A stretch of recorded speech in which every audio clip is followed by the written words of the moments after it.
de la bouche, Jean-Claude. Maître Golnadel, on a eu le cas d'un individu qui s'était filmé la semaine dernière en train de voler du matériel aux pompiers. Il s'est mis en scène sur les réseaux sociaux. Juste avant, il avait fait une petite vidéo où il menaçait de mort les policiers. Il disait qu'il voulait se rendre dans un commissariat pour aller tuer tous les policiers. Je le dis dans un langage un peu plus châtié que ce qui était fait dans cette vidéo. Il a été interpellé après avoir volé du matériel aux pompiers et il a écopé, je vous le donne en mille, d'un stage de citoyenneté.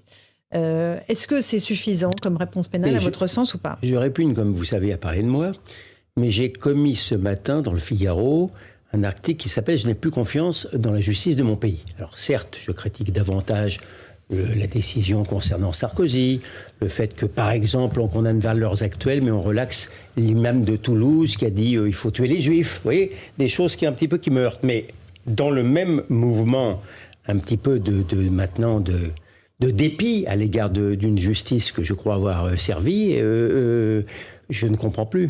Je ne comprends plus. Il est totalement anormal par rapport à la gravité de ce que je viens d'entendre, et c'est d'un manque de pédagogie judiciaire invraisemblable que ce type, dont je ne connais pas le passé judiciaire, mais donc que ce type s'en tire à si bon compte.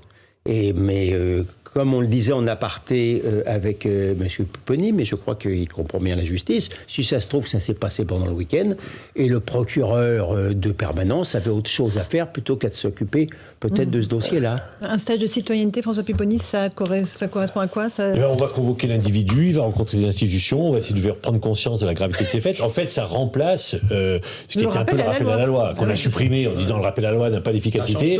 Et donc, on a ressorti une disposition de 2004, qui est un stage de citoyenneté, qui est une espèce de psychologiquement... Mais qui dure combien de temps ? Quelques jours ? Quelques semaines ? Oui, même pas. On va essayer de faire prendre conscience à l'individu que ce qu'il a fait, c'était pas bien, de l'amener, le faire réfléchir sur son acte. Bon, c'est une alternative à la prison. Alors, je dis pas que cet individu devait... en tout cas, sauf si un individu a dit « je vais rentrer dans un commissariat et je vais aller tuer tout le monde », ça, c'est l'apologie du terrorisme, c'est l'apologie, et donc il doit être sanctionné lourdement.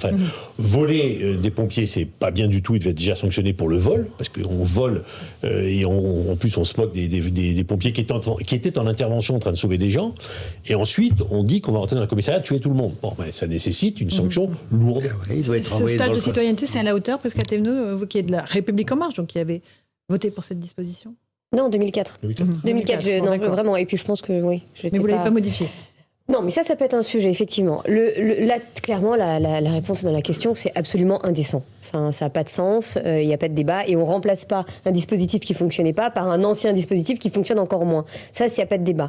Mais encore une fois, je pense que, et notamment sur ce sujet-là, de vouloir s'en prendre ouvertement dans une vidéo aux forces de l'ordre en appelant au crime, là, ça revient à la loi sécurité globale qui a été mise en place au début d'année, et il y a un dispositif bien précis dessus. Donc je pense qu'aujourd'hui, là, de façon plus large, la société évolue, les dispositifs évoluent aussi, la loi permet à la justice d'évoluer, mais il faut que la justice se saisisse de ces nouveaux dispositifs, et sans faire de parallèle un peu bizarre, mais on avait déjà cette discussion-là avec le sujet des violences faites aux femmes, où on voyait que les bracelets rapprochement restent dans les tiroirs. Donc il faut absolument que les mentalités évoluent sur ça, sinon ça ne pourra plus passer.